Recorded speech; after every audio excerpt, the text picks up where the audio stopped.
Shalom. Terima kasih sudah meluangkan waktu sejenak di tengah kesibukan Anda untuk duduk mendengarkan serta merenungkan kebenaran firman Tuhan.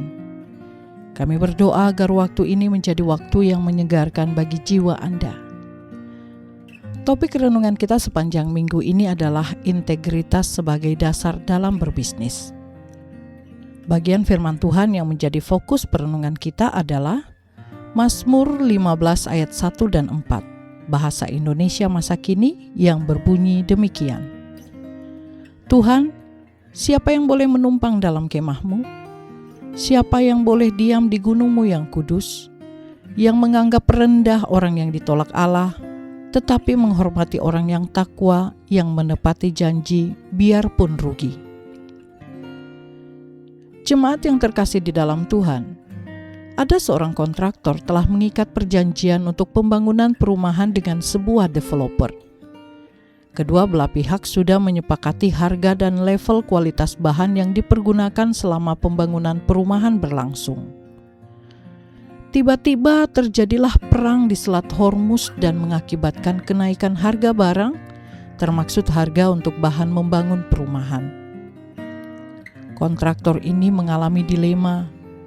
Apakah level kualitas bahan harus diturunkan atau dipertahankan? Jika level kualitas bahan diturunkan, maka kontraktor bisa menjaga keuntungannya tetap besar. Sebaliknya, jika level kualitas bahan dipertahankan, kontraktor tersebut akan berkurang profitnya.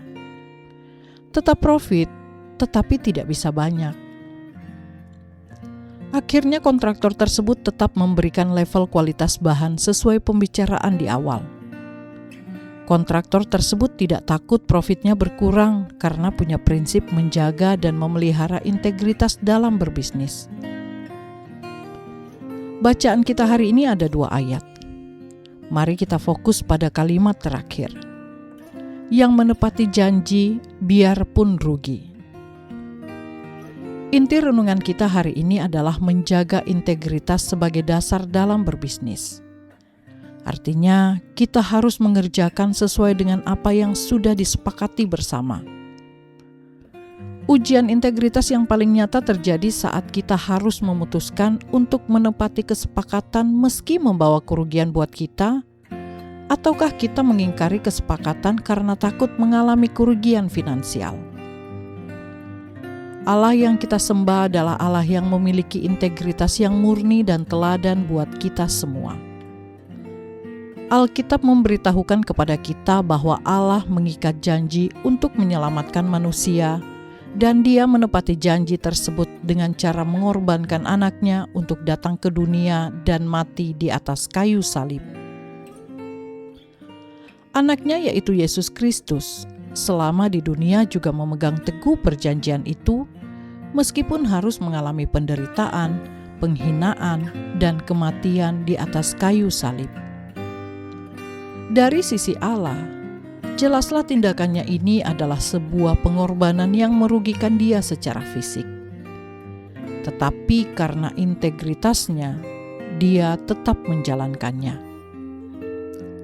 Marilah kita sebagai umat Allah, apapun profesi kita, berusaha untuk menjaga integritas kita.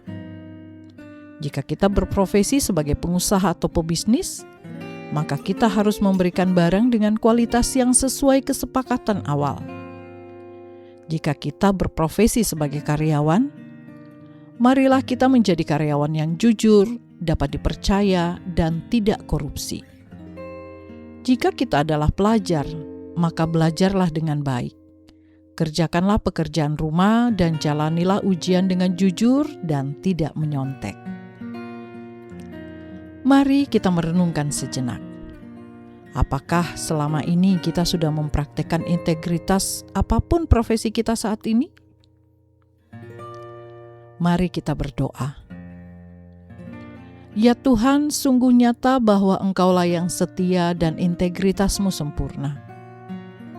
Maafkanlah kami yang masih berdosa berkaitan dengan integritas. Kami tahu Tuhan bahwa Engkaulah teladan kami. Maka itu ya Tuhan, pimpinlah kami, Ingatkanlah kami untuk selalu menjaga integritas dan biarlah nama-Mu yang dipermuliakan melalui cara kami hidup. Di dalam nama Tuhan Yesus kami berdoa. Amin. Kiranya renungan hari ini boleh menuntun langkah kita sepanjang hari ini. Selamat beraktivitas dan sampai jumpa lagi dalam renungan kita bersama esok hari. Tuhan Yesus memberkati.